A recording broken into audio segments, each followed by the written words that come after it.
поддержки коммерческих проектов была у нас 30 миллионов рублей.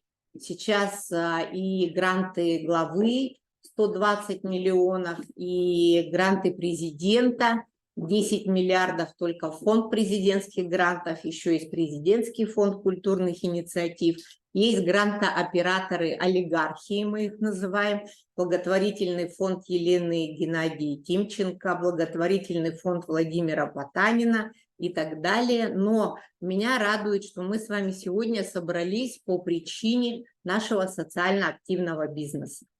Наш бизнес, это Алмаз-Регионбанк, наш национальный банк, он неравнодушный, он реально думает о том, как бы принести пользу, да, в зоне присутствия своего. Бизнес – это коммерческая компания, но вот эта история с грантовым конкурсом, который мы проводим, мы, Единый ресурсный центр, являемся операторами этого конкурса, это уже третья история наша. И если раньше финансирование было 1 миллион, в этом году у нас целых 3 миллиона. Это здорово. И поверьте, чтобы договориться, чтобы прийти к этому, нужно потратить некие усилия, но нужно понимать, вот у нас были вебинары и семинары, мы говорили о том, инвестфорум в Мирном в этом году, в прошлом году форум по устойчивому развитию, мы говорим о том, что бизнес-компании, они мыслят в системе координат устойчивого развития. Но вот раньше мы говорили вперед к коммунизму, да, раньше в нашу бытность, и шли куда-то вперед на свет. А когда состоялся Римский клуб, это ООН приняло решение, что страны должны двигаться к некому устойчивому развитию, когда бизнес, власть, общество, когда у нас, значит, партнерство, 17-я цель устойчивого развития, когда у нас развитые города, когда равенство соблюдается, гендерное равенство, поддержка, добрый день, значит, опека, так скажем, детей, чистые природные ресурсы. И вот в повестке Алмаз-Регионбанка, их политики устойчивого развития, первое, это, получается, не только клиенты, но это социальная повестка, да, чтобы качество жизни повышалось. Выгодно бизнесу, чтобы у нас было хорошее позитивное качество жизни, правда же? Мы пойдем в банк, мы будем брать кредиты, мы будем покупать квартиры и так далее. Выгодно компаниям, где мы что-то приобретаем и так далее. И поэтому социальная повестка, то есть банк решает, участвует в решении проблемы социальных, у них есть экологическая повестка и устойчивое развитие. Пишется это коллегам онлайн, видно или нет, ESG. Да, вот это ecological, это social, а вот это governance, это внутренняя политика бизнеса. То есть нужно сделать все так, чтобы сотрудникам Алмаз-Регионбанка было комфортно, уютно, они были социально защищены, но при этом они еще и развивались. Вот у АЭБа есть в этом плане развитие, оно называется корпоративное волонтерство. И мы уже провели такой конкурс.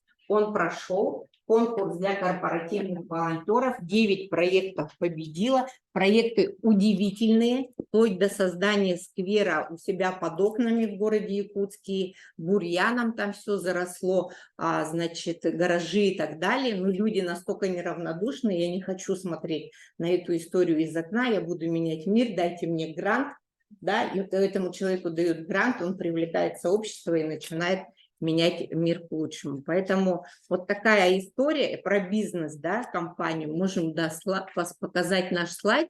Вот эта история про предыдущие конкурсы.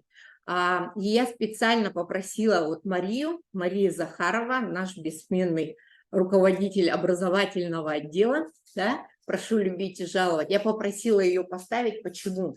Потому что когда мы Николаю Николаевичу Долгунову за предыдущие конкурсы, которые мы проводили в 2020-2021 год, когда мы отчитывались, мы показывали именно этот слайд.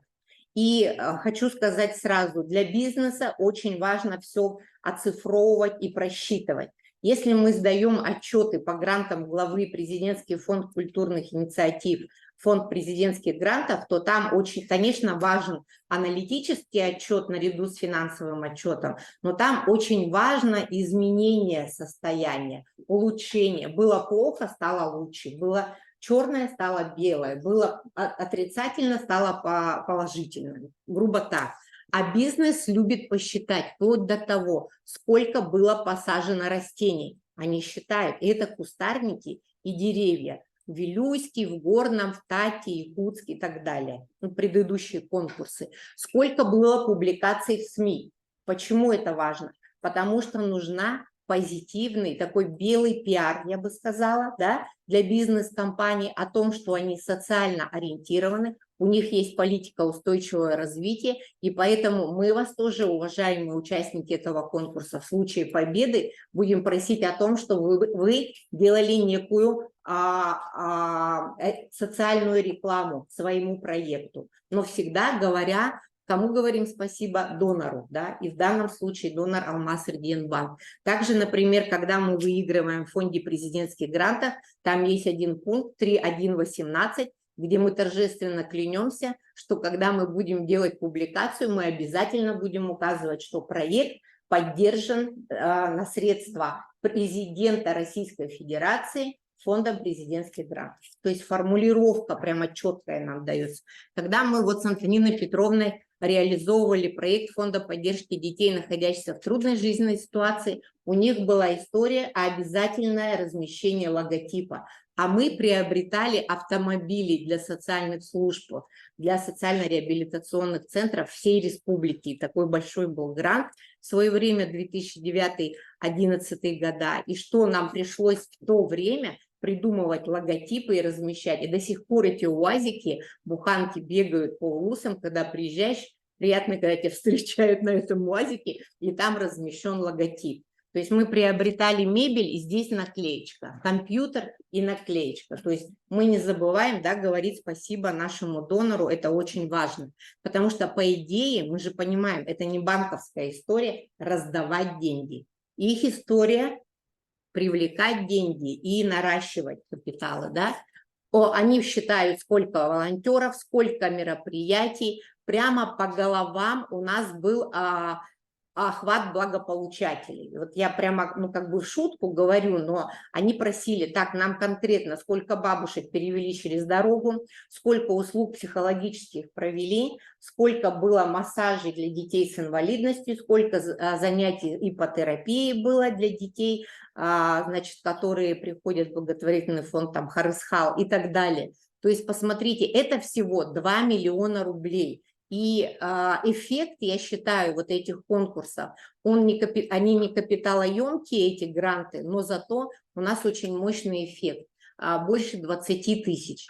И еще очень важно это софинансирование. И в этом конкурсе тоже банк просит, чтобы софинансирование было не меньше 50%.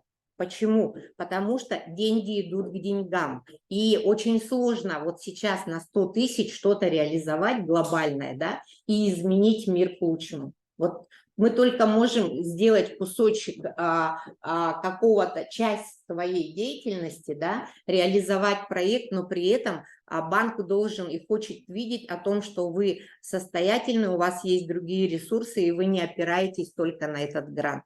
Но мы с вами поговорим об этом. Это не обязательно, что какие-то деньги, которые лежат в сундучке, это эквивалент деятельности волонтерам, это эквивалент. Вот сейчас, например, мы сидим в помещении, где свет, вода, коммунальные расходы, это тоже, если за счет за ваш счет, за счет организации, вы это тоже показываете как софинансирование. Если у вас в проекте психолог работает, допустим, бесплатно, хотя бесплатно это не очень хорошая история, но как волонтер, но его услуга стоит достаточно дорого, и мы можем ее тоже просчитать и поставить как софинансирование.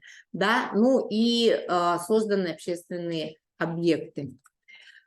То есть вот банк попросит вас все оцифровать. Эта история такая. Дальше, наверное, к тем коллегам, которые у нас сейчас онлайн, Я надеюсь, ну, судя по регистрации, я вижу, что территории – это территории присутствия банка. К сожалению, у нас Алмаз-Регионбанк не присутствует в Арктике, и, соответственно, арктические районы не могут участвовать по умолчанию. Есть условия, да, есть положение о конкурсе, и важно понимать, что именно вот здесь описаны правила игры. И есть территории, это 16 районов, ну, плюс вообще у нас корпоративные волонтеры были и участвовали с города Хабаровска, например, да, Владивосток, Якутск, в Москве, насколько я знаю, есть филиал. Но речь идет о реализации проектов именно на территории Республики Саха-Якутия. Я сказала, общий грантовый фонд 3 миллиона рублей. Интересно, а почему 3 миллиона рублей, если раньше давали только миллион? Как вы думаете? Догадайтесь. 30 лет банку.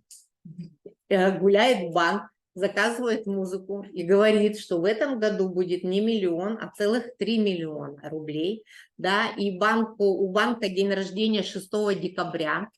И те, кто окажутся счастливыми получателями гранта, мы попросим вас с вашими проектами прийти на праздник, вас пригласит Алмаз-Регионбанк, и будет некая такая выставка проектов, не питчинг, не защита, но такая небольшая презентация. Мы подумаем, как это будет, и корпоративные волонтеры, и предыдущие года лучшие проекты мы хотим тоже подсветить. Подумаем, может быть, это будет в стиле объективной благотворительности, то есть это постер, яркая фотография, небольшая история, QR-коды, и вы присутствуете, либо это прямо будет выставка. Ориентировочно это будет 6-го, но говорят, что, скорее всего, 7-го это будет очень большое мероприятие, где и как мы оповестим, конечно. Бюджет одного проекта не более 100 тысяч рублей. Вроде бы средства небольшие, но поверьте, вот корпоративные волонтеры сейчас реализуют проекты, у них вообще 50 тысяч. А настолько глобальные проекты, что вот когда приходит вот человек, который сквер хочет разбить у себя под окнами, он говорит, я только сейчас понял, что невозможно за 50 тысяч скосить траву, значит, все вывести, щебень завести и так далее. То есть я говорю, ага, оказывается, с финансовой грамотностью не только у нас все плохо, но банкирам тоже есть чему поучиться. Но здесь сразу совет. Вчера у нас была консультация, значит, есть департамент развития территорий, мы с ними дружим, администрация, есть управа, да, вот округа, есть общественный совет у каждого округа, молодежный совет, и очень важно вот понимать, что я не один, я не Брюс Уиллис в одиночку, спасающий эту планету Земля. Есть очень много рядом соратников, партнеров, друзей, и мы тоже будем вас просить, чтобы вы к своим проектам прикрепили письма поддержки ваших партнеров. Это тоже будет входить в критерии оценки, говорит о том, что вы не одиноки. Ну, проект на 100 тысяч можно в одиночку написать. Ну, вот это несложно, это не 3 миллиона, не миллион. Но я всегда говорю, реализовать проект в одиночку невозможно. Вот невозможно. Поэтому нужно сразу думать, с кем вам по пути, как вы назовете проект, да, с кем вы поплывете в это увлекательное плавание. Но мы попросили, и спасибо Алмаз-Регионбанку, о том, что эти проекты наши не закончатся 31 декабря, чтобы мы финансовый вот этот год не укладывались, а вышли за пределы, потому что если мы говорим о благоустройстве, о какой-то площадке и так далее, или ипотерапия, канистерапия с детьми из коррекционной школы-интерната, то, конечно, нам нужны природные временные ресурсы, и зима не подходит. У нас уже зима, можно сказать, завтра, и некоторые проекты, они просто не могут реализоваться физически, поэтому продлены сроки и по 30 мая, то есть проекты с 20 октября по 30 мая, я думаю, уж можно сделать очень много дел добрых. Значит, кто могут быть участниками проекта? Мы это выясняли до сегодняшнего дня. Ну, во-первых, мы на берегу знали точно, что это социально ориентированные некоммерческие организации, да, но по списку вижу, что вы все социально ориентированные, но на всякий случай напомню, это все те, у кого в уставной деятельности ваши цели входит в перечень ФЗ номер 7. Это наш основной федеральный закон о некоммерческих организациях, ФЗ номер 7, статья 31.1, где перечисляются все виды деятельности. Ну, это образование, наука, соцподдержка людей в трудной жизненной ситуации, это спорт, это родовые общины наши. Ну, то есть вообще все наше спектр вообще жизни человека, я бы сказала, охрана окружающей среды, конечно, но на всякий случай я вам указала, да, кто. И вот кто из коммерческих организаций может подаваться. Мне очень понравилась тема, что мы сейчас впервые в конкурс включаем такую целевую аудиторию, которую, да, мы называем социальные предприниматели. Вообще социальное предпринимательство в законе, я считаю, ну, не раскрыто. И там просто написано, что это те субъекты малого среднего бизнеса, которые ведут общественно полезную деятельность. Что это такое? Ну, грубо говоря, я продаю алкоголь, да, и люблю домашних животных. И начинаю им помогать. Добрый день. Спасать, у меня там приют и так далее. Назвать можно социальным предпринимателем такого предпринимателя или нет? Вопрос. Поэтому вот, ну, по градации, конечно, социальный предприниматель – это, ну, как нас обучали, это те, которые непосредственно оказывают услуги людям в трудной жизненной ситуации, это те, которые производят продукты, например, приложения. Вот IT-компания, резиденты IT-парка, которые делают приложения мобильное приложение для маломобильных детей, страдающих ДЦП, это социальные предприниматели, их будут называть по закону. Те, которые берут на работу до 10% сотрудников, люди с инвалидностью, например, да, они снимают нагрузку с государства социальную, вот это и есть социальные предприниматели. И те, которые, ну, непосредственно входят в разного рода реестры. И Алмаз-Эргенбанк нам сегодня сориентировал, кого они вкладывают в понятие социальные предприниматели, да, это те, которые входят в реестр поставщиков соцуслуг. И этот реестр ведет у нас на территории Республики Саха-Якутия Минтруд РЦЯ. На данный момент, ну, мы за этим реестром следим с Марией давно. Как следим? Ну, во-первых, мы ресурсным центром являемся с 2018 года именно для поставщиков соцуслуг. То есть мы обучали тех, кто вошел в этот реестр, мы им передавали лучшие практики, технологии. У нас был такой хороший проект. И кто в этот реестр входит? Это ООО могут быть, ИП, и таких у нас только 5. Ну, не только, это хорошо, в некоторых регионах этот реестр, он вообще, можно сказать, пустой.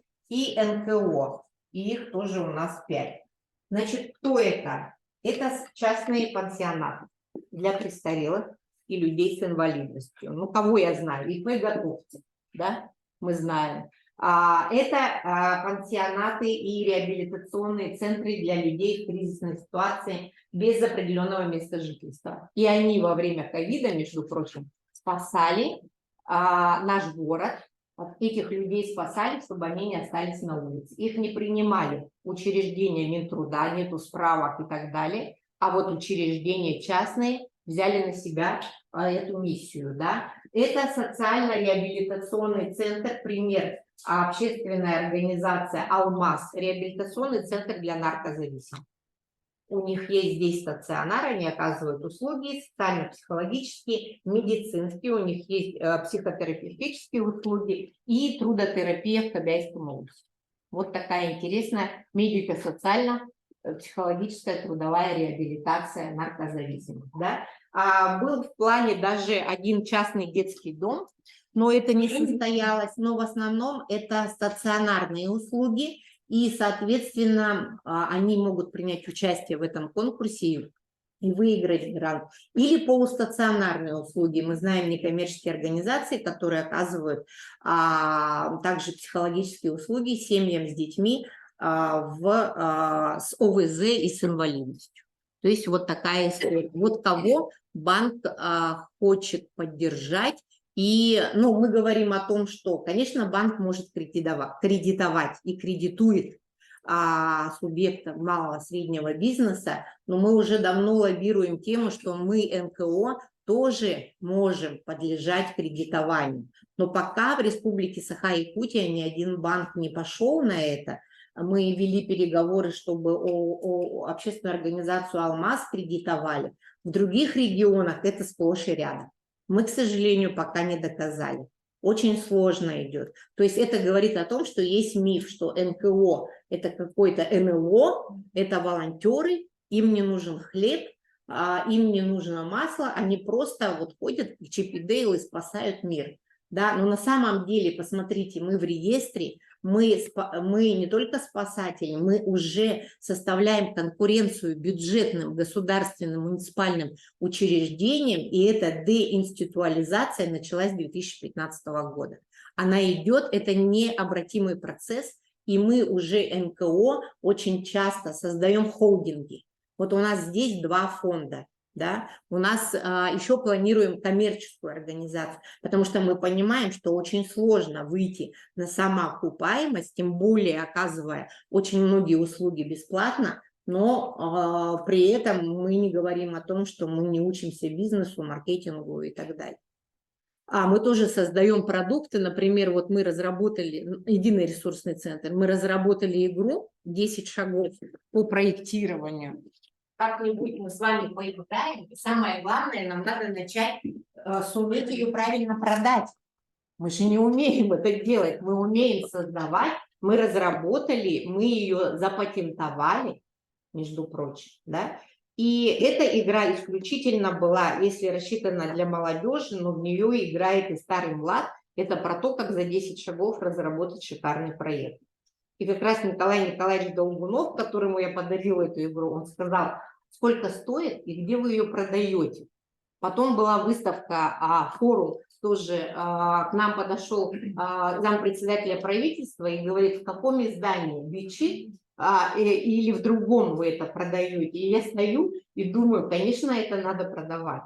И вот сейчас мы посчитаем, значит, будем упаковывать все, посчитаем себестоимость и сколько будет это стоить. Надеюсь, мы сделаем это комфортно, доступно, и она разлетится, в том числе и в районы, да, вот где есть проектные команды, библиотеки, например, в клубы, в детские центры и так далее. То есть я сейчас для тех, кто думает, вот этот миф, это моя, видимо, профессия, ломать миф, то, что НКО – это не НЛО, мы совсем другие уже.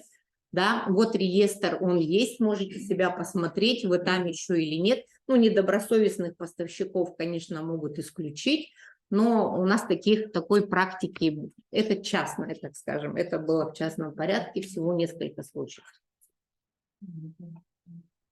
Так, а какие у нас номинации? Вы посмотрели, да? Кто-нибудь положение открыл, посмотрел? Приветствую.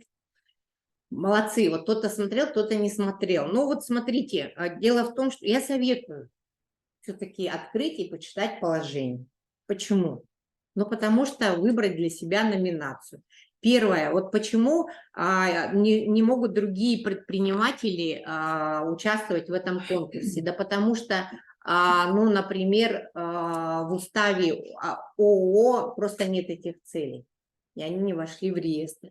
И здесь мы сосредоточились, так как у нас 30 лет банку, на добрых делах. Банк вообще-то на самом деле делает много добрых дел, но определили 3 номинации. И когда вы будете заполнять заявку, там есть номинация, да, не выдумывайте там, да, а вот именно только 3 возможные. Это добрые дела детям, добрые дела общества и добрые дела территории. То есть что про детей? Так, что про детей? Это профилактика социального сиротства, ранние выявления. То есть это мы не допускаем, чтобы наша семья, например, да, вошла в состояние кризиса и, ну, не дай бог, профилактика, чтобы у нас дети чувствовали себя в семьях комфортно, чтобы не было насилия, жестокого обращения, чтобы семья состояла на учете, чтобы она была снята с учета и так далее. Ну, понятно, что никто от трудной жизненной ситуации не застрахован, но вот как раз некоммерческая организация может оказывать всестороннюю помощь семье. Социальная адаптация детей с инвалидностью, поддержка семей с детьми с инвалидностью, родителей с ограниченными возможностями здоровья, ну, то есть все, что с этим связано.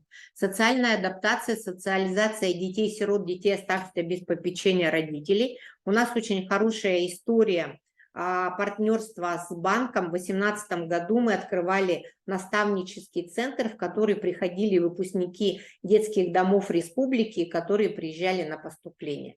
Очень на самом деле история такая серьезная, потому что дети выпускаются, молодые взрослые мы их называют, выпускаются после 9 класса, они приезжают в незнакомый город, они вообще попадают в эту незнакомую жизнь, и она, оказывается, встречает их не с такими подарками, как это бывает в детском доме, да? Поэтому вот прям подготовка к самостоятельной жизни, хорошее направление, но я знаю, что у нас не так много некоммерческих организаций этим занимаются. Профилактика деструктивного поведения детей и подростков, реабилитация и социализация несовершеннолетних правонарушителей. К сожалению, имеет место быть, статистика не очень позитивная, и рецидивы у нас бывают.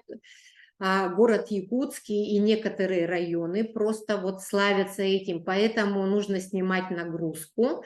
И, ну вот, как проект мы, помню, назывался «Не оступись». Хорошее такое название. То есть не позволять детям оступиться. Да? Развитие у детей навыков безопасного поведения, в том числе при использовании информационно-коммуникационных технологий. Это очень важная история, безопасный интернет, потому что в интернете дети не только нехорошие картинки могут увидеть, дети могут подвергнуться насилию, психологическому, эмоциональному. Мало того, они могут встретиться с какой-то не очень хорошие, так скажем, в кавычках, психологи, которые уводят детей, и вот чаще всего подростки, они и не признаются, с кем они подружились, да, кто там с ними в чате, в ботах и так далее. Поэтому это очень важная история, создание новых возможностей для развития детей и подростков на малых территориях. Это вот прямо среда возможностей. Поэтому здесь спектр огромный. Пожалуйста, образование, наука, креативные индустрии, проектные навыки, креативные навыки и так далее. Повышение финансовой грамотности детей и подростков. Ну, это направление корпоративные волонтеры мощно развивают. Не только АЭП, уже и другие банки в том числе, но эта история важная. Да? Добрые дела обществу, социальная поддержка, защита людей, оказавшихся в трудной жизненной ситуации, разная помощь, психологическая, гуманитарная. Ну, например, вот у нас все вот эти события, ковид, пожары, СВО показывают, что без гуманитарной помощи уже многие фонды просто не видят своей деятельности. Ну вот просто у нас, если зайдете в соседний кабинет, вы увидите, у нас всегда стоят наборы продуктов, у нас всегда есть детские наборы для там, новорожденных, для семей, молодых семей с детьми, которые попали в кризис и так далее. То есть у нас как вот это в ковид началось, так мы не останавливаемся. Дружим с центром по работе с волонтерами, с фондами, которые сейчас по СВО. Ну вот такая жизнь, и, соответственно, гуманитарную помощь вы тоже можете предусмотреть в своем проекте. Социальная поддержка семей участников СВО, граждан, призванных на военную службу, да, по частичной мобилизации, ну, здесь банк не остается в стороне. Социализация, реабилитация людей старшего поколения, людей с ограниченными возможностями здоровья, социально уязвимых групп населения через различные формы социальной активности. Специально мы пошли на это, и вот, если честно, это мы лоббировали это, направление у банка был такой проект, он назывался, по-моему, старшее поколение так и назывался.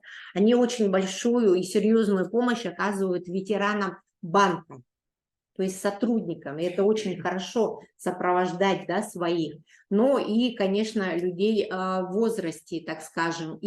К сожалению, у нас, мы вот это с Яной Угаровой, кстати, обсуждали о том, что ну, вот нужны вот эти активности, и если человек выходит на пенсию, да, то это не значит, что он не должен дальше самореализоваться, он не, все уже, про него надо забыть и сиди дома, вяжи носки. Кто это сказал?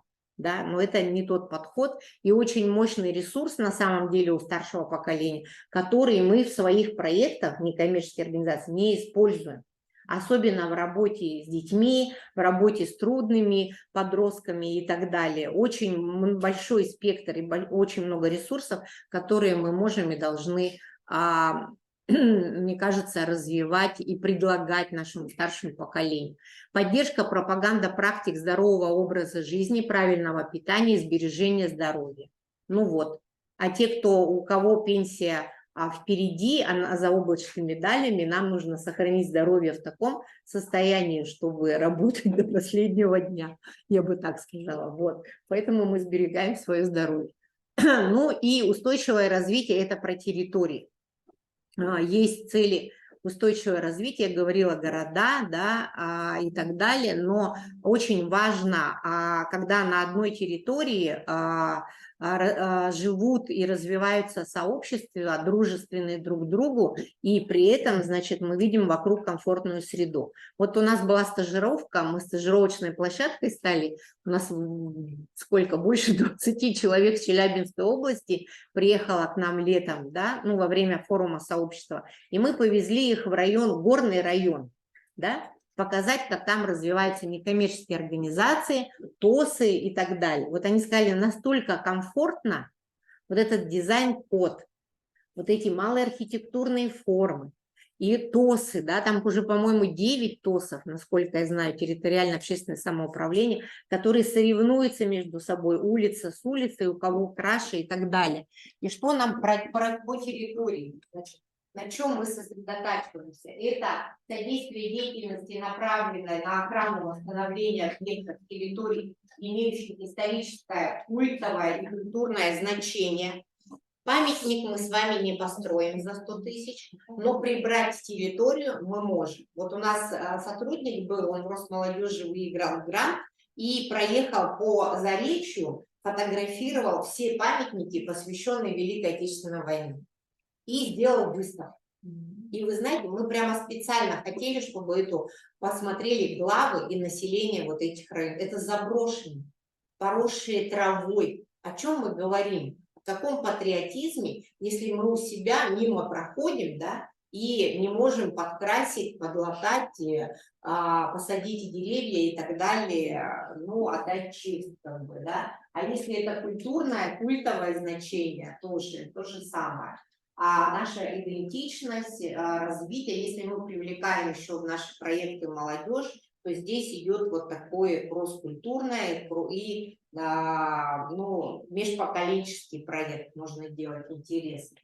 Вы же можете взять свои проекты за основу, не дублируя бюджет, только не дублируя. Задвоение бюджета карается Минфином. Сами узнаете как, не дай бог. Да? Поэтому это может быть разный бюджет, это может быть ваш проект, он может чуть-чуть видоизмениться и так далее, какого-то вы нового партнера привлечете, но очень важно понимать, что не надо вот прямо изобретать велосипед. Может быть, у вас сейчас идет проект, которому еще нужно 100 тысяч, да, на какой-то там, какие-то новые мероприятия. Поддержка краеведческой работы, общественных исторических выставок, экспозиции проектов исторической реконструкции, да, но если мы смотрим большие проекты, которые отправляют на президентский фонд культурных инициатив, то это прямо у нас сплошь и рядом. Якутия славится у нас, что мы очень хотим и любим строить памятники. Вот прям скверы, памятники, это наше все, а еще книжки очень любим печатать. Вот фонд президентских грантов вообще не приветствует, сразу хочу сказать. Когда мы закладываем в бюджет 300 тысяч на то, что мы издаем книги, да, это ценно для нас, особенно арктические территории, где цифры нет, где нету интернета. И что приятно, свою книгу, монографию поставить в библиотеку, в нашу библиотеку и еще куда-то. Но поверьте, все это опять будут оцифровывать. И вкладывать деньги вот в эту бумагу, а вот издать вот эти все вещи, это очень сложно.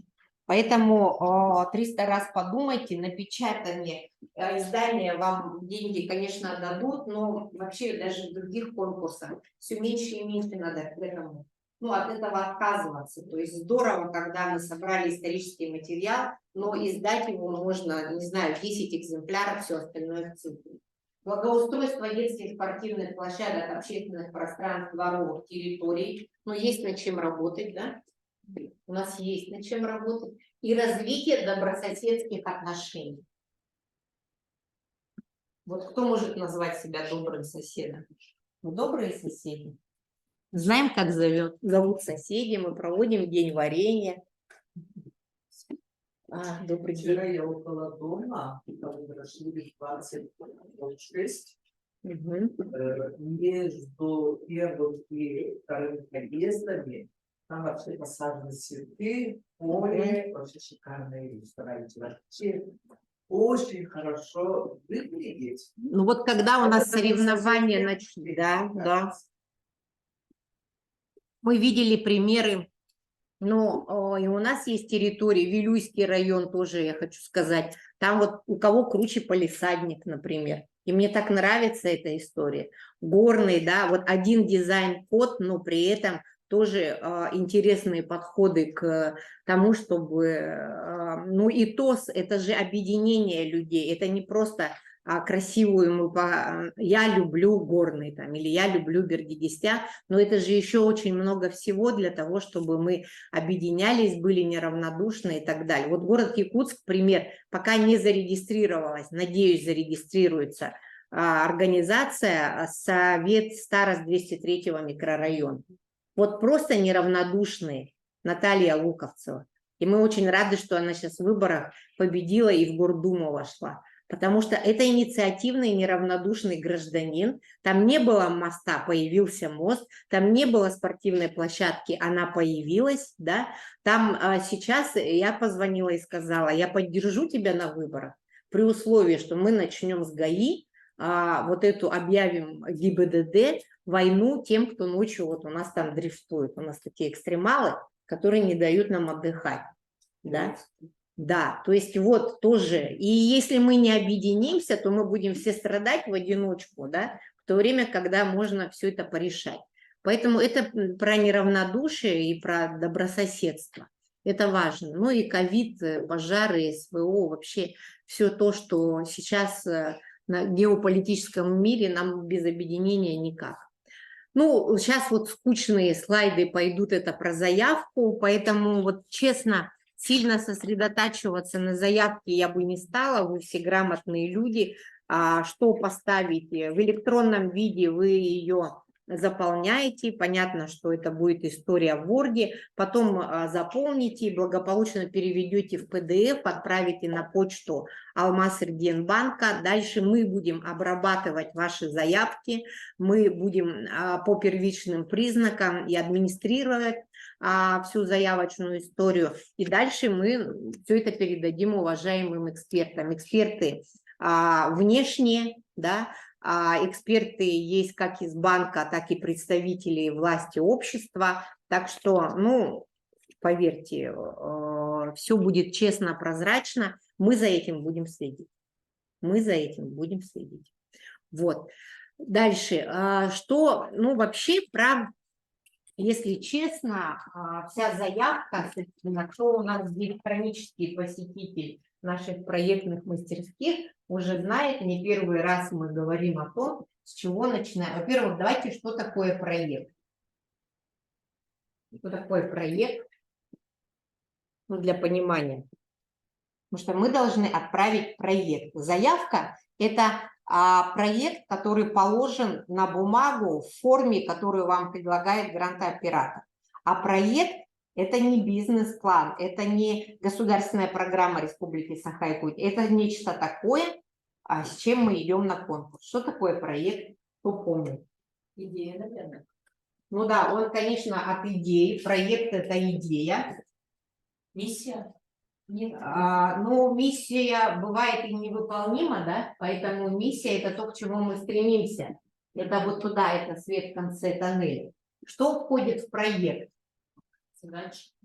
Да, задачи. А для чего эти задачи? Для улучшения. То есть мы должны что-то улучшение, да? Да, мы должны достичь. А чего? Результаты. Да, мы должны достичь результата.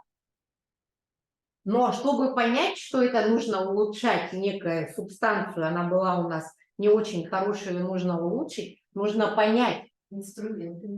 Да, ну разные у нас будут методы, практики, это понятно, да, и технологии, каким образом мы будем решать задачу, да, но и достигать результатов. Но нам важно понять, если мы улучшаем, то значит что? Мы должны понять, проблема-то у нас вообще есть или нет. А то мы начинаем, или это актуальность. Это актуально сейчас улучшать, например, качество жизни? Актуально сейчас зимой высаживать яблоневый сад в Вилюйском районе на берегу? Или не актуально? Да? Поэтому очень важно, нет проблемы, нет проекта. Это первая история, вообще с этого все начинается. Мы, некоммерческие организации, грешим тем, что мы начинаем причинять добро тем, кто иной раз и не просит нас об этом.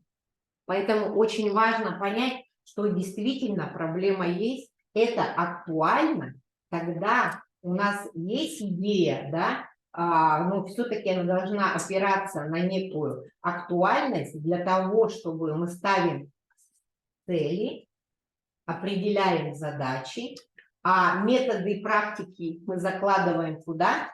Что-то делать, это что? План? Это наши мероприятия, у нас активность какая-то произошла, и мы достигли результата. Уж достигли мы миссию или нет, и реальность, наша идея, она, ну или как это, ожидание, реальность, вот эти две картинки у нас совпали или нет, это только зависит от нас, от нашей команды, ну и еще от некоторых факторов. Поэтому проект – это комплекс мероприятий, направленный на решение конкретной проблемы для достижения результата. Если вот этого всего у нас нет, то это вот такой, ну давайте тут, я это называю песни-пляски. Песни-пляски – это очень хорошо, но можно поплясать и бесплатно во дворе, на Каландарашвили, для соседей или у себя дома. Но если мы хотим достигнуть какого-то результата, и мы пляшем для того, чтобы передать, сохранить этот танец Ивенского района, ивенского народа и передать мировое наследие, вот тогда это проект. Поэтому актуальность проекта вы пишете произвольно, никаких нету канонов, так скажем, но здорово, если вы будете опираться и пристегнете или прикрепите еще дополнение в PDF, ну, вообще не важно как, главное, как мы докажем, что проблема есть. Как мы докажем, что нужно, ну, например, давайте возьмем какое-то направление. Вот вы хотите по какой номинации пойти? Вы определились с направлением? Нет. Нет? Ну, кто определился с направлением и может его назвать? Так. Мы представляем успокоителей. Так. Это мои молодые партнеры. Так. Я человек в возрасте, мне под 70 лет. У меня есть идея, которую я вынашивала годами. Эта идея связана прежде всего с тем, наверное, с чем я сейчас сама прохожу. Мы переживаем второе переходный период. Вот когда дети переходный период, мы не дышим на него, не люди подходят переходный период. Понимают, а общество понимает или нет, что у нас есть переходный период.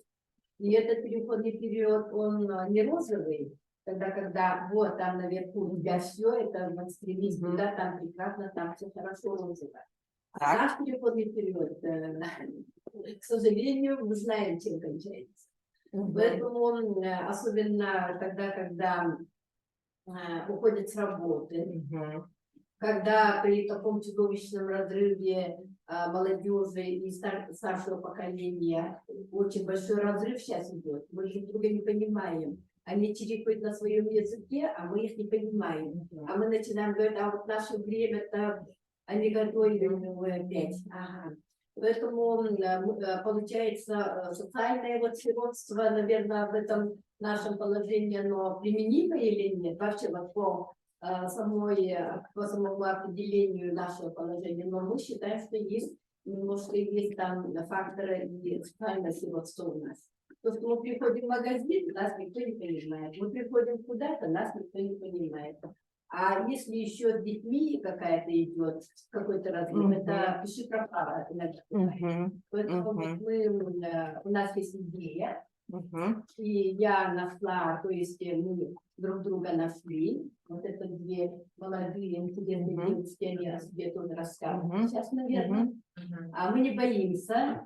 Номинация тогда у вас? Социальная реабилитация людей старшего поколения у нас.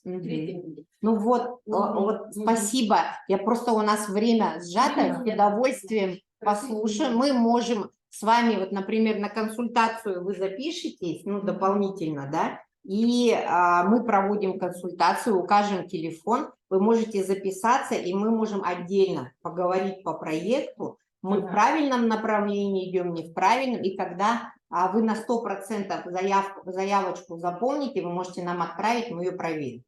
Это тоже мы делаем.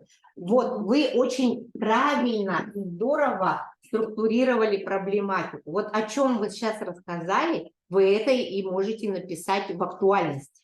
Да? С номинацией вы определились: социализация людей старшего поколения. Да? И абсолютно я с вами согласна. У нас даже был такой проект в Министерстве труда и соцразвития, помните, приемные семьи для старшего поколения. Потому что одиночество, потому что отрыв, вообще это разрыв, да, межпоколенческие связи рушатся. И вот этот проект я видела в Забайкальском крае, очень хорошее название у него — «Десерт жизни». Вот. Как нам сделать так, чтобы наша жизнь в этом возрасте, она была как десерт, а не как уже, да, все уже, пиши пропало, я никому не нужен. Поэтому вот это очень важная история, и здорово, что это направление есть. Мало того, что гранты главы, было тоже предложение о том, чтобы, ну вот такие проекты, когда конкурс красоты старшего поколения, да, не знаю, конкурс талантов, развития и так далее. Ну и здорово, что у вас в команде вот межпоколенческие связи. Это здорово, потому что вот здесь как раз на языке вроде бы да, молодого поколения вы можете заявить о своей проблематике. Идея у вас есть, самое главное нам вот актуальности, значит, можете прикрепить какой-то статистические данные, что у нас население, ну, например, если это город Якутск, что она у нас стареет, например, да, значит, у нас столько-то сейчас людей старше 70 лет, к примеру, да, и вот столько-то у нас людей, эта справочка, она доступная, думаю, да, находится в реабилитационных центрах или в домах престарелых, что тоже не очень говорит об одиночестве, да, и не очень это такой хороший-то показатель, что они есть. У нас есть регионы, где нет таких учреждений вообще, нет детских домов и нет домов престарелых.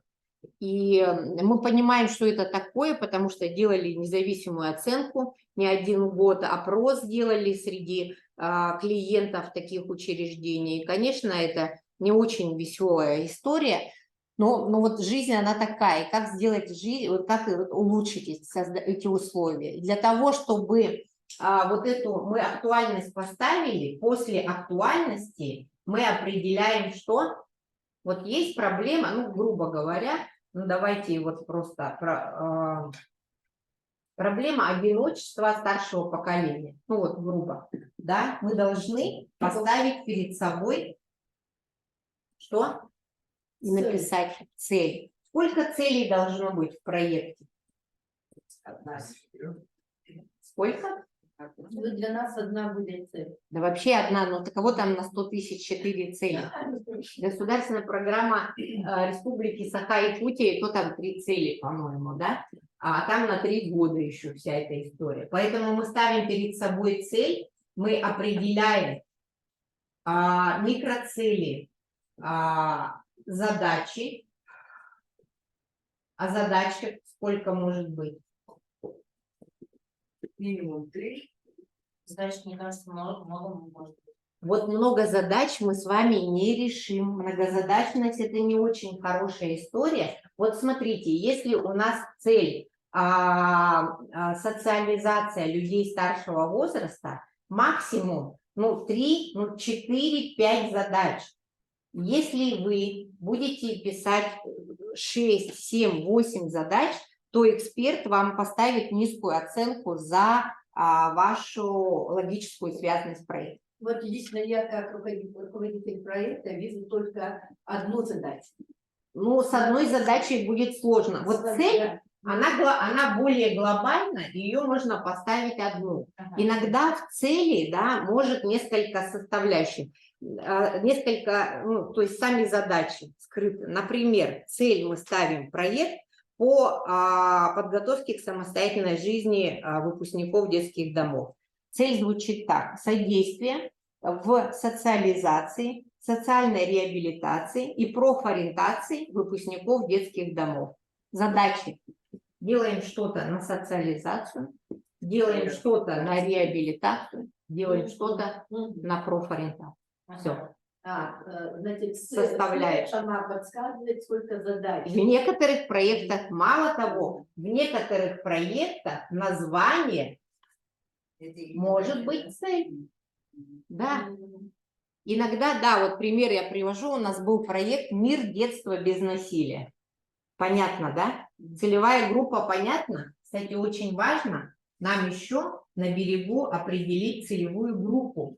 Но у нас по номинациям понятно, что это старшее поколение, да? Но вы будете вот в следующем блоке, в 3-м, благополучатели кто? Те, на кого направлен проект. Очень важно понимать целевую группу, и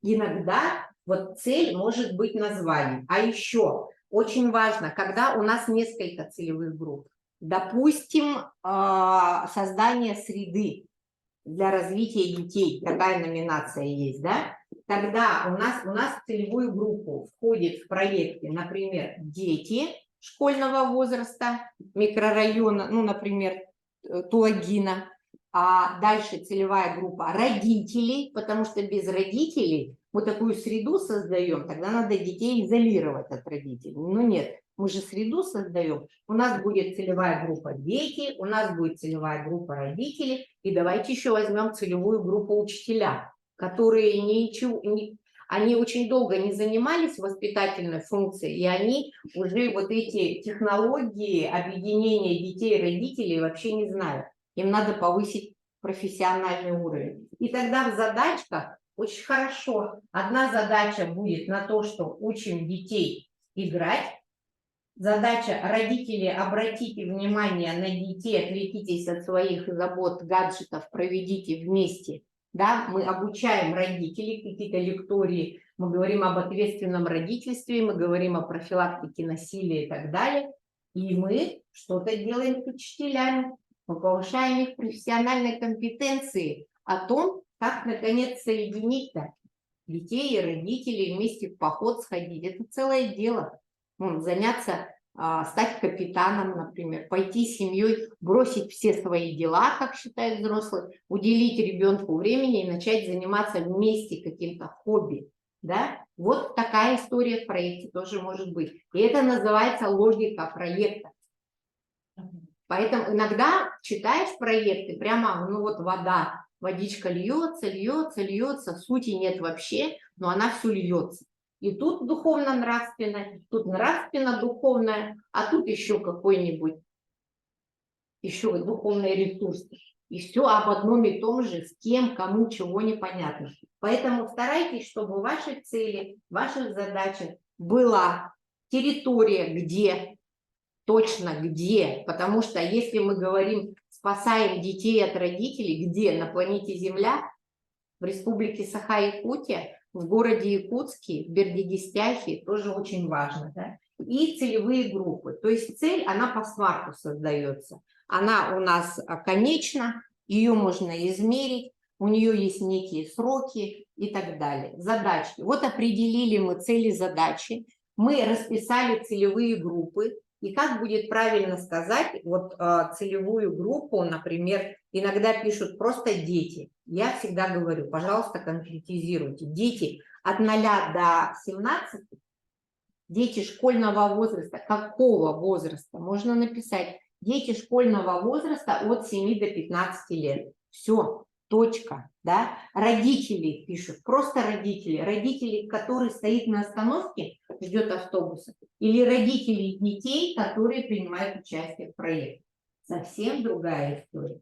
Да? И учителя, ну или, например, помогающие профессии, там, психологи, дефектологи, логопеды и так далее, тоже можно уточнить, какие-то профессии и так далее. Ну, целевую группу лучше расписать. Ну, не молодежь, там, не студенты, а вот четко сужайте, сужайте, вам легче и проще будет писать проект. И дальше, значит, история про то, что мы определили, это некий наш вектор развития, но есть еще одна история, что нет команды, нет проекта. Я вам об этом говорила. И здесь команду, вот часто видно, если сотрудники школы создали некоммерческую организацию, они начинают писать там заведующая, методист, специалист по хозчасти, там еще что-то. Но в проектах, да, член номер 1, член команды номер 2, номер 3. Что такое, что он делает, что за функционал? В фонде президентских грантов нас просят прямо расписать. Если я пишу координатор, то я пишу координирует работу, взаимодействует с партнерами, налаживает связи с исполнителями и так далее. Сейчас есть красивые, прямо смотришь проекты, архитектор проекта, там можно назвать руководитель, идейный вдохновитель. Кто вам запрещает? Здесь же творчество. Проявите творчество, делайте красиво. А вот это 1, 2, 3... кто-то голова, кто-то руки, ноги, кто-то исполнитель, кто-то только по мероприятиям будет, кто-то будет встречаться только с суперпартнерами и так далее. А кто-то будет сидеть и СММ и головы не поднимать, ему просто говорят, значит, быстренько в СМИ отправил это, сделал то и так далее, фото поставил. Все.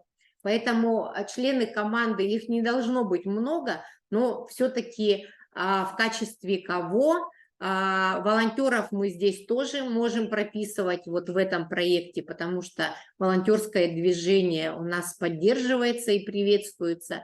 Ну и какую деятельность будет осуществлять, да, команда проекта, ну это все индивидуально, но если в команде проекта один руководитель, то это уже не командная история, уже опять снижать будет балл. Ну и вот смотрите, команду определили, нам по пути, мы с вами плывем, задачки поставили. Но мы же с вами говорили, чтобы достичь результатов, нужно вот что-то и поделать. Да, мы применяем какие-то формы, методы, практики, технологии. У кого-то может вообще ноу-хау инноваций быть. Но мы с вами должны запланировать что? Мероприятие. Слово такое интересное. Ну вот мероприятия. Они бывают разные. И когда мы будем с вами в игру играть, иногда очень удивляются наши, так скажем, посетители нашей проектной мастерской, что мероприятия бывают разные. Прям названия теперь разные. Не знаю, нам, может быть, скоро запретят это, ну, точнее, уже почти запретили вот эти всякие митапы, кофе-брейки и так далее. Ну, что там, много всего. Но сейчас уже делают не форум, антиконференция. Библиотека, живая библиотека, конференция провалов. То есть названия могут быть вот какие угодно. Виртуальные там встречи и так далее. Завтрак с амбассадором и прочее. Поэтому вот здесь мероприятие. Под каждой задачкой, мы, конечно, вам не говорим, как в фонде президентских грантов, Но они говорят прямо, что 2-3 мероприятия под каждой задачей. Ну нет, конечно, мы здесь так не будем. У вас 100 тысяч, бюджет небольшой. Но если так случится, что на задачу нет ни одного мероприятия, что мы с ней делаем? Убираем. Значит, мы просто замахнулись, нам понравилось задачки разрабатывать, у нас эти 5 и 6, а по факту это же почему не нужно много? Потому что вы себе усложняете жизнь. Вам нужно, провести мероприятие, посчитать, какие результаты вы достигли, отчитаться. Так давайте не усложнять себе жизнь, но и не обобщать. Иногда открываешь 2 мероприятия, прямо так много про актуальность пишут, и цели грамотно поставили, и задачи, но когда, значит, эксперт ставит логическую связность, вот я являюсь экспертом некоторых грантовых конкурсов в разных регионах страны, и я вижу, что все отлично, но именно календарный план, ну здесь вот описание, план-график реализации проекта, он пустой. Все, логика рухнула. И я уже выше 5 баллов не поставлю здесь. Поэтому имейте в виду, что мероприятие это не должно... Еще иногда, очень часто, привезти щебень, забить гвозди мероприятия. Да? То есть по умолчанию, если у нас цель проекта создание вообще среды в виде детской площадки, мы понимаем, что вы будете строить площадку, но это не привезти щебень и доски положить, а это организовать субботник, да, вместе с местными жителями, привлечь детей. Мы детей-то вообще не спрашиваем зачастую, мы за них так много чего хотим и делаем, а мы не спрашиваем. Вот так же, как, наверное, старшее поколение. Мы не спрашиваем, а вы чего хотите? А вам вообще это нужно? А может быть, вы хотите, это не про макраме и вязание, это про финансовую грамотность, про цифровое, не знаю, выход из цифрового неравенства. Объясните нам, как вот эти клипы, стримы, вот это вот, как это все делать. Мы тоже хотим знать. То есть вот эта история, ну, к чему меня это понесло, конечно, но я к чему, что мероприятие, это должно быть вот такой комплекс. То есть проект для меня это как некий такой круг, где мы начинаем от сложного, но делаем очень много вещей и достигаем результатов. В идеале, когда вы форму посмотрите календарного плана, практически у всех грантооператоров в конце мероприятия здесь будут результаты. То есть вот здесь будет мероприятие, и под каждым нужно писать качественный и количественный результат. И нужно на берегу вам это понимать, что просто так работу ради работы, мероприятие ради мероприятия мы не делаем, правда? Мы должны чего-то достигнуть. Вот, ну то есть вот здесь у вас суть, сроки и ожидаемый результат. То есть в конце вы должны, если у вас мероприятие направленное на работу с детьми, вот здесь у вас в строчке будет ожидаемый результат, охват какой. Столько-то детей, 30 детей такого-то возраста пришли, и результат это не только 30 цыплят у нас пришли или детей, а еще качество. Они еще пришли к нам, и мы их обучили проектированию, и они ушли хотя бы с первыми навыками проектного мышления. Или мы научили родителей новым компетенциям по взаимодействию с детьми, и как вообще культура воспитания, поощрения, наказания и так далее. Тогда мы считаем, что у нас было на родительском собрании 25 родителей, которые ушли с новыми вообще-то компетенциями. Вы знаете, очень нужны проекты, мы это видим в социальное вообще опасном положении иногда дети находятся. Почему? Особенно новорожденные. Потому что у наших молодых родителей вообще компетенций нет. Особенно если это мамочка из детского дома, и у нее модели семьи нет. Вот это про социализацию. Мы должны им рассказывать, что квартиру ты от государства получил, оплачивай, пожалуйста, счета, долги не влазь. Если ты собираешься стать мамой, ты должна понимать, кто будет папа, какой родится ребенок, как ухаживать, как все нужно рассказывать. И вот поэтому эти риски, мы можем их снять, если мы начнем, кто-то возьмет на себя роль вот этого, ну, не знаю, учителя, ментора, наставника над вот этой вот молодой мамочкой или группой вот этих молодых взрослых, которым нужна помощь. Если мы учителям или какому-то сообществу психологическому собрали, обучили, привезли, провели мастер-классы, да, кого-то привезли, ну и у нас отличные есть психологи, психотерапевты есть и так далее, клинические психологи, но тогда у них тоже уровень, но в чем? Вот не жадничайте здесь, потому что иногда думают так, самое главное за здравие это вот это писать. А дальше, ну, уже времени нету, все, короче, видно прямо сразу. Когда человек вот так поднял руку, опустил, и все. Но нет, проект – это труд. И если мы берем, вот взять наши проекты, над которыми мы сидим командой, трудимся, иногда это занимает месяц. Вот реально, ну, если большой проект капиталоемкий, это труд. Понемножку, не с утра до вечера, но постоянный труд. Поэтому здесь вам в творчестве придется поднапрячься. Но я считаю, что в арсенале любого социального предпринимателя некоммерческой организации должен быть портфель проектов. Портфель, то есть несколько. Вы берете проект, идете к бизнес-компании и говорите, вот у меня есть проект по, значит, социализации нашего старшего поколения. Все есть у меня. Партнеры есть, и ресурсы есть, и команда есть. Но не хватает только одного. Призы на конкурс. Или оплатить актовый зал. Да? Или дайте автобус, чтобы вывести наших победителей в Ленские зори, да? И там обедом накормить на берегу реки Лена. Вот что-то такое. И тогда бизнес или власти, представитель, он по-другому смотрит на нас.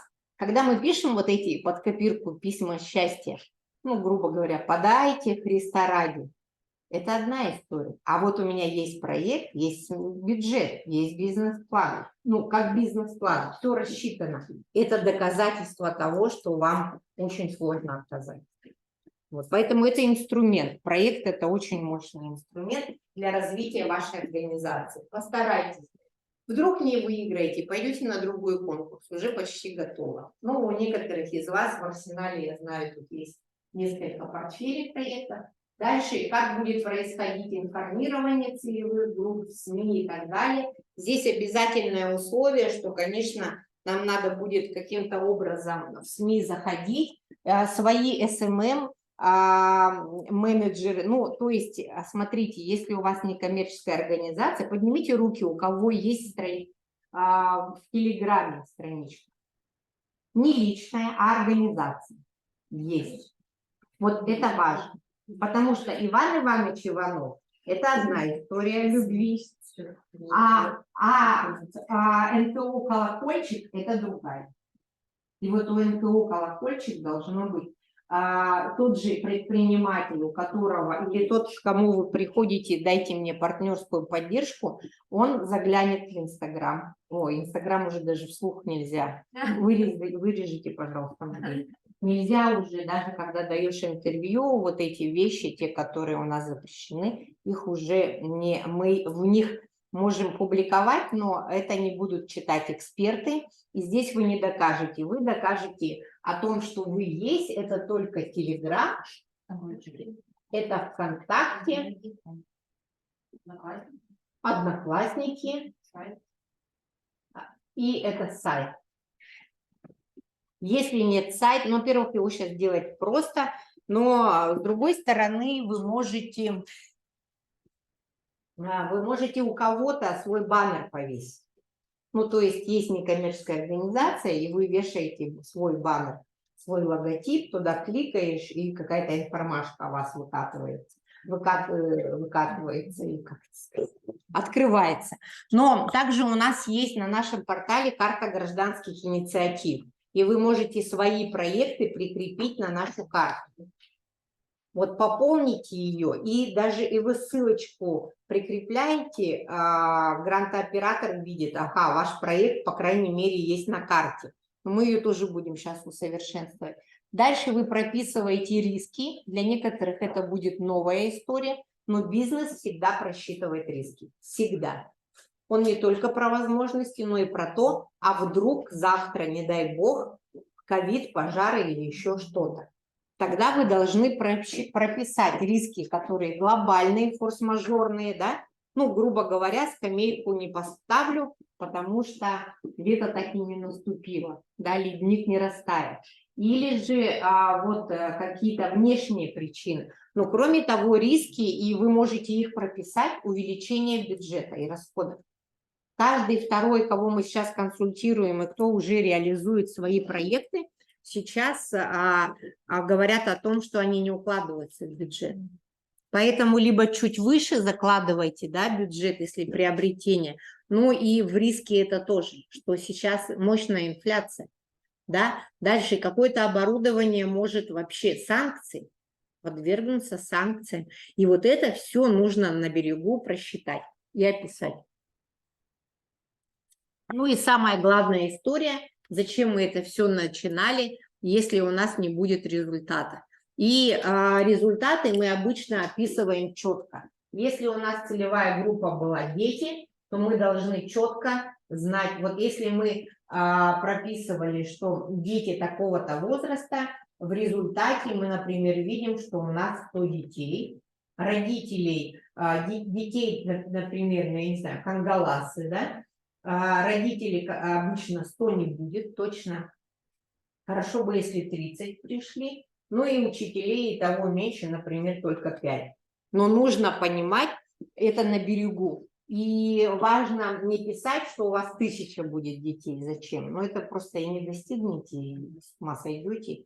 Зачем это нужно? То есть проекты небольшие. Мы понимаем, что вы большую целевую аудиторию охватить не сможете, лучше меньше, да лучше. Да, качество. Главное качество. И качественный результат тоже иногда пишут, называется «Да отстаньте вы от нас». И пишут так: повысится качество жизни.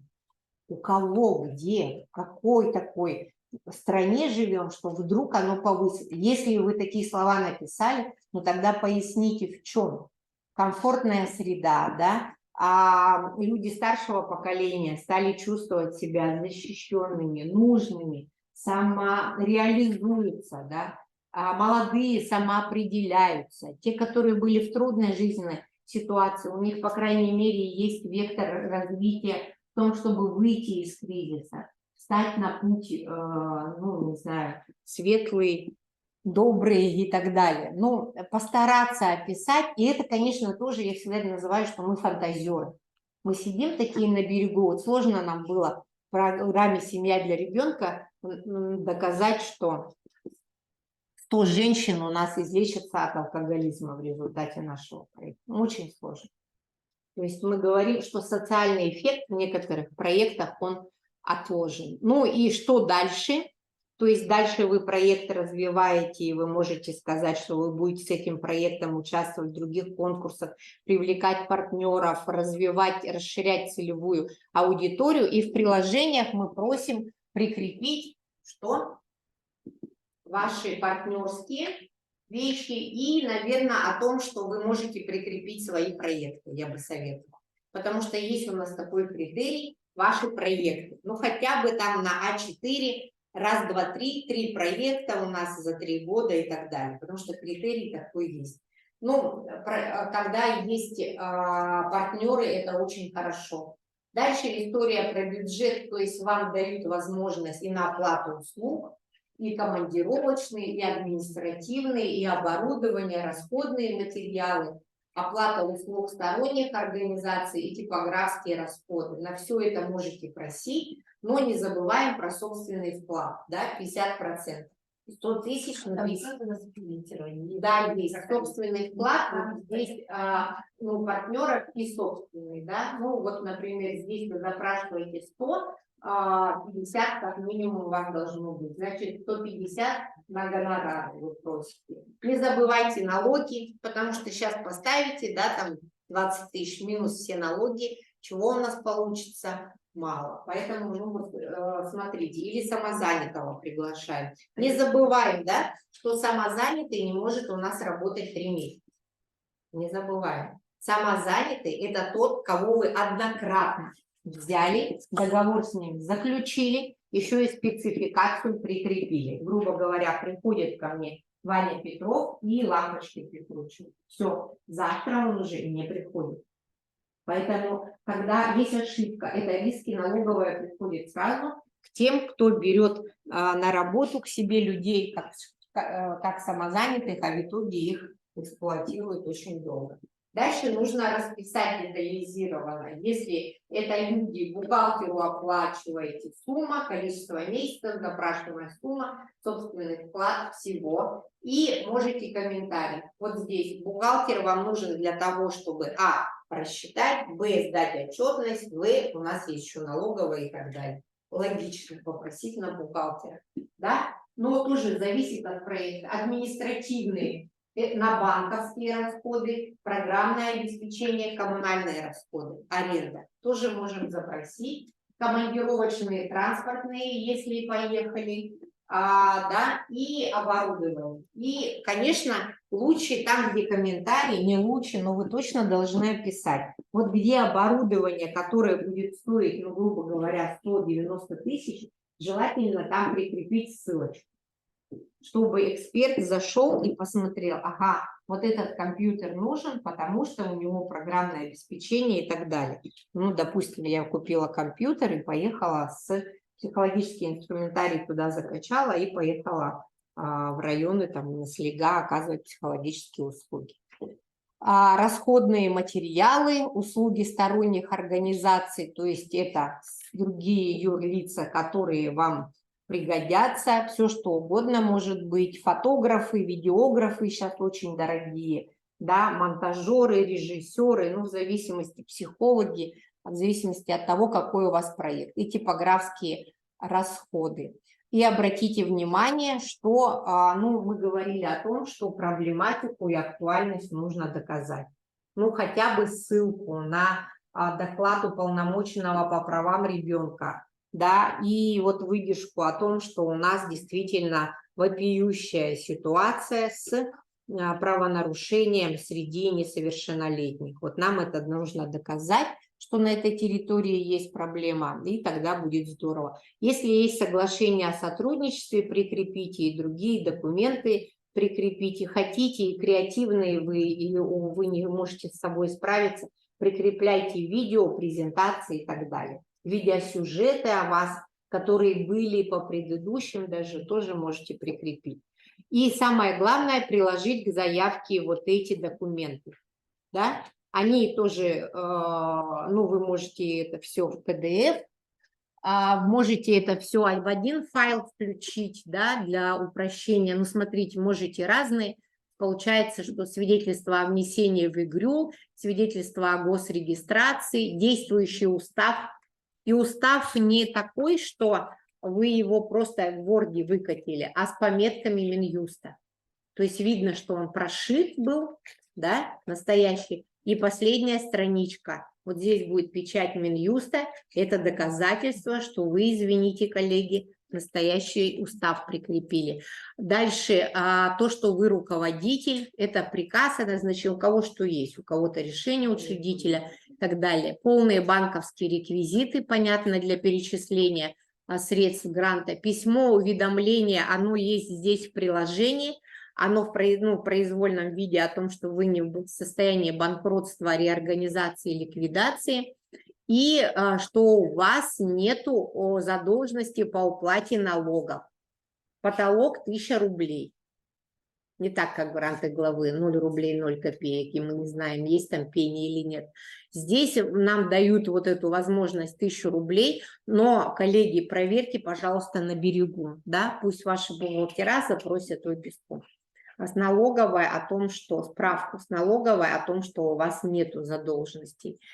для того, чтобы эти средства, бывает же так, что почему это делается? Это, во-первых, вы должны быть прозрачны, законопослушны и так далее, а во-вторых, иногда долги налоговая начинает забирать со счетов, и тогда средства гранта уйдут в зрительный зал, я бы сказала, непонятно какой. И если кто-то другой подписывает, не единоличный исполнитель, ну тогда доверенность нужна. Все это в электронном виде, PDF на почту grant@albank.ru. Ну и вы можете нам показать, нам отправить экспертизу. Делаем только в одно условие, 100% заполнение заявки, потому что если будет, ну мы там бюджет пока не заполнили, вы у нас первую страничку посмотрите, нет. Мы должны посмотреть и сразу одеваем погоны экспертов и смотрим по критерию оценки. Актуальность, реалистичность проекта, да, актуальна или нет, четко сформулирована проблема или нет. Дальше наличие даже поддержки проекта на местном уровне, например, перспективы дальнейшего развития проекта, это тоже в критерию оценки. Поэтому старайтесь все заявку полностью заполнить. Степень разработанности проектной идеи – это как раз про логику, логическая связность, о чем я говорила, экономическая эффективность проекта, соотношение затрат и результатов проекта. Ну, то есть не один-два человека, да, должны быть благополучателем, а все-таки иное количество, которым вы помогли. Или там что-то вы сделали. У нас сейчас нету экологического, да, направления в этот раз. А раньше мы вот считали и цветочки, и кустики, и деревья в том числе. И софинансирование на это тоже будут смотреть. Да, следующий слайд. Вот собственный вклад организации – это софинансирование и какие-то дополнительные ресурсы. Вот как раз там в комментариях вы можете писать. Я прошу только аренду автомобиля, а, например, ГСМ за свой счет. Или я издаю, значит, 20 игр, но 10 за свой счет. То есть об этом нужно просто написать, потому что иначе мы не догадаемся. Ну и собственный вклад – это партнеры. Вот когда есть письмо поддержки, где, например, управа Губинский округ пишет, что мы действительно поддерживаем проект, там, не знаю, веселые соседи или добрые соседи такой-то некоммерческой организации готовы оказать поддержку информационную, организационную и финансовую. То есть вот это прописать.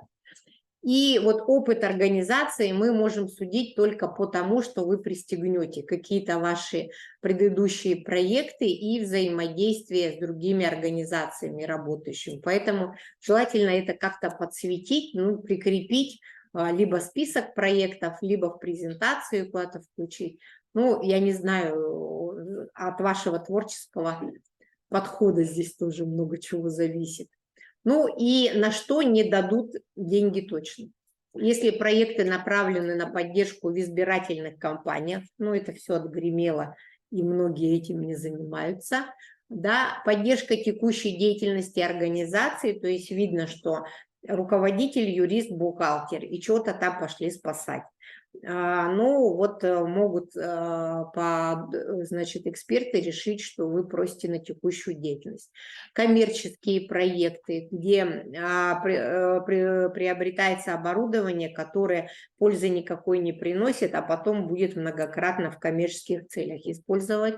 Издание книг, производство CD-дисков, разработка интернет. Смотри, издание книг не поддерживается, а типографические расходы есть. Да? Значит, у нас методические информационные материалы мы выпустить можем какие-то, а вот на книжку нам не дадут. То есть здесь вот такая история. На разработку интернет-сайтов, к сожалению, не дадут. Проекта, целью которых является вручение премий, чествований и точно регрантинг, то есть денежные там какие-то вознаграждения, на это деньги не дадут. Академические и научные исследования, ну их и не проведешь за 100 тысяч, но не дадут. Значит, софинансирование, я уже несколько раз сказала, не менее 50%, освещение в СМИ не менее 10 публикаций. Но СМИ это не значит газета Крым и Якутия и 10 публикаций. Речь идет, конечно, соцсети, ну и желательно несколько публикаций, чтобы было в СМИ. Если у вас с этим будут большие проблемы и никаким образом вам будут отказывать в этом, обратитесь, пожалуйста, к нам, тогда мы сделаем дайджест проектов, кто что делает. У нас есть свой копирайтер, сделаем статью и опубликуем в СМИ. То есть мы на платной основе это делаем, но мы, ну и точно вы можете свои реализованные проекты, какие-то пресс-релизы отправлять, в том числе в Алмаз-Эргенбанк. И это уже будет публикация. Если у них на сайте стоит, это публикация. На сайте партнера это публикация. Значит, 30 сентября в тыкву карета превратится. Да, и вот эти вот всякие 1 октября, да, пожалуйста, пожалуйста, я не успел, я спасала мир. Ну, это не очень такая, давайте покажем Алмаз-Эргенбанку, что мы дисциплинированы, хотя мы прекрасно понимаем и сами все делаем в последний момент. И я думаю, что 30 сентября-то как раз и будет самый активный, порой это самая активная фаза для нас. Дальше, значит, экспертная комиссия 16 октября и 20 октября объявляются победители. Заключаются договора, выделяются средства. 6 декабря или 7, как я сказала, мы вас попросим подключиться либо онлайн и офлайн присутствовать на презентации проектов победителей на юбилее Алмаз-Эргенбанка. Реализуйте проект аж по 30 мая. Круто же? Это же здорово. Только не забывайте, что у вас есть проект, а то бывает, что все сделал, сгорел и забыл. Поэтому периоды можете расписать, а кто-то может уже в этом году закончить свой проект. Это зависит от того, какой проект. Если у кого-то какие-то посадки, значит, архитектурные формы, благоустройства, то, конечно, сложновато сейчас. Мы консультируем. Мы вас, победители, между собой распределим, будем сопровождать. Сотрудники АЭП, значит, управления устойчивого развития будут вам тоже помогать. Вы не одни, и если возникает какая-то проблема с СОС, вы не можете реализовать свой проект, у вас есть какие-то препятствия, будьте любезны, сообщите сразу, мы будем решать сразу. Потому что бывает, люди замалчивают, не хотят показаться двоечниками, троечниками, а потом уже, ну, история с деньгами, и ее лучше не затягивать. Такие ситуации бывали, но, к счастью, все это можно урегулировать. И аналитические финансовые отчеты, они прикреплены к положению. Желательно сразу на берегу посмотреть и договориться, кто это будет делать. Пожалуйста, собирайте фото, видео по всем вашим мероприятиям. Это тоже нужно будет прикрепить. Списки мероприятия проводите, и, пожалуйста, список заполните, кто к вам пришел из целевой группы. Это очень важно. И до 31 мая все сдаете. Это про Алмаз-Эргенбанк. Вопрос есть? Да. Так. Что Угу. хотела дать. Угу. А можно одну неделю один проект, да, вот на этот день от одной организации или может нет? Ну, у нас в правилах одна организация, один проект. Да, да. Потому что, ну, вот сейчас идет заявочная кампания фонда президентских грантов. Да. Сейчас я вам расскажу, вот идет заявочная кампания фонда Тимченко. Конкурс «Среда возможностей». Кстати, у фонда Тимченко по старшему поколению есть очень хорошая тоже идет конкурс. Я не знаю, по-моему, он закончился или нет, посмотрите. Да, но вот смотрите, какая история. Один раз выиграв в фонде Тимченко, они будут каждый раз говорить: иди-ка сюда. И они объявляют конкурсы для своих, для победителей. Якутск не попадает, да. Вот здесь эта история уже наша с фондом Тимченко. Мы стали впервые грантооператором на всем Дальнем Востоке. И сейчас кричим караул, меньше недели осталось до 24 сентября. У нас Чукотка еще не подала ни один проект, и Магадан еще спит. А все остальные регионы более-менее проснулись, да, Амурская область один проект, Якутия зашкаливает, Приморский край, Хабаровск, Сахалин молодцы, Забайкалье, Бурятия. Но цель конкурса – поиск, поддержка комплексных проектов, которые улучшают и создают новые возможности для детей на территории, для детей и подростков на территории, где проживает меньше 50 тысяч человек. Например, это можно реализовать в селе, да? Да, но смотрите, если вы зарегистрированы в Якутске, в селе может это себе позволить только организация, которая раньше получала грант у фонда Тимч. То есть я не могу. Якутск и Нерюнгри не подходят. Вот коллеги в районах подходите все, кроме города Нерюнгри. Вот сейчас какие только проекты, и агротеплицы, и лаборатории, и медиа, студии и так далее. Еще был вопрос. У меня вопрос такой. Первый, пока я не забыла, получила я справку налоговой об отсутствии задолженности. Эта справка у меня есть. У них есть, у них идет по одной форме. Там не упоминается, находится ли организация, состояние реорганизации или же там ликвидации. Я думаю, наверное, достаточно будет на нашем фирменном бланке об этом написать. Да, вот это письмо уведомления. То есть мы эту справку... Это письмо, Да. Этого достаточно письма, но если вы приложите справку, хорошо, но мы ее не просим. Мы даже справку, она для вас нужна. Что вы на основании своей справки пишете это письмо удовлетворения. И хорошо, что вы так поступили. Потому что некоторые коллеги могут просто написать, а постфактум узнать. Поэтому лучше на берегу узнать. Это несложно запросить справку, правда? Поэтому вы ее не прикрепляете, а вот это письмо уведомления, нам этого, не нам, а банку этого достаточно. То есть, еще раз уточняю, у меня есть справка от налоговой, что нет ни копейки задолженности, чистая реализация. Это есть у меня. Там, правда, нету печати. Печать нужна или нет? Они вытащили из компьютера? Нет, не нужна нам ни печать, ни справка. Ясно, хорошо. Всё. Это меня смутило, думаю, где печать? Ну да, потому что Теперь, такая форма. второе, значит, по состоянию юридических качеств, там, реорганизации или ликвидации, я могу сама на своем Ну, плане конечно. написать. Да нет, это все вот в уведомлении. Здесь все как раз и идет. Не введена процедура реорганизации, ликвидации, банкротства и тырым-пырым. И нет задолженности. Все, да. И вы как руководитель несете вот эту ответственность. Так, у вас вопрос? Отчетность сложно, нет?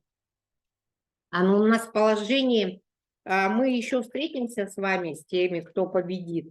Она, в принципе, это несложная.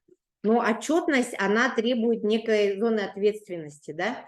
И поэтому, в принципе, я считаю, что она несложная, но она есть. Аналитическую здесь нужно будет расписать. Информация о достижении количественных показателей, отчет о движении средств рубля и общая информация о проекте. Но она вообще не сложная. Это не фонд президентских грантов. Это не гранты главы.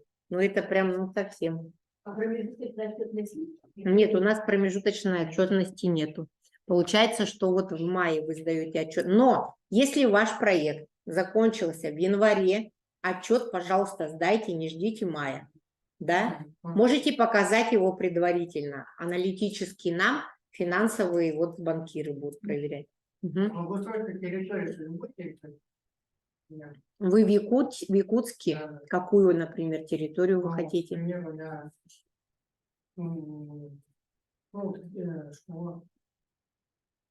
Ну, конечно, вы можете взять любую территорию, но будет хорошо, если школа вам даст, во-первых, на территорию школы по, значит, вот этим правилам по безопасности мы не можем зайти, только с разрешения школы. Значит, вам лучше, да, чтобы они стали официальными партнерами и письмо дали. Так если они вам разрешают, конечно. И не забывайте привлекать вот самих детей и родителей. Потому что вот среда возможностей, конкурс, мне он чем нравится, что там обязательно идет опрос детей, целевой группы, а что они хотят. стратегические сессии целые, интервьюирование и прочее. Давайте мы не будем думать за кого-то. Ну и, конечно, можно. Школа тоже в том числе. Еще вопросы есть? А вот эту презентацию можно будет смотреть? Мы вам отправим. Всем вы же указывали почту, когда регистрировались. Мы обычно презентацию отправляем всем. Кто у нас что-то там звук пишет, исчез. Когда это было? Так, а есть коллеги онлайн, уважаемые, включи, кто у нас там в чате, видео. Есть ли вопросы? Мы включим вам микрофон. Пишите в чатах. Приглашаем всех активно принять участие, не бойтесь. Мне кажется, здорово, если у вас в партнерах будут филиалы Алмаз-Эргенбанка, потому что там везде есть корпоративные волонтеры, они неравнодушны, и мне кажется, это даже логично, если вы вместе с ними что-то сделаете. Так, кто участвует? Ну, конечно, участвует, потому что это некоммерческая организация. Ну, вроде бы вопросов больше нет. Да? Может быть, онлайн напишут? Или что-то нам скажут? Насколько у нас было? 15 или 20? Разные районы, да? У нас сегодня... Кто у нас был? Горные, Сунтарские, Вилюйские, Мегино-Кангаласские, Верхневилюйские были? Коллеги, участвуйте, пожалуйста, это здорово, потому что у нас-то в Якутске много, нас в Якутске больше 1000, у нас тут целый клондайк из НКО, а вы должны составить нам конкуренцию и показать, что спектр, да, территорий, муниципалитетов. Ну и пишите, звоните, значит, вот наш телефон, последний слайд, включи, пожалуйста. Вот, во-первых, у нас вот есть такие QR-коды.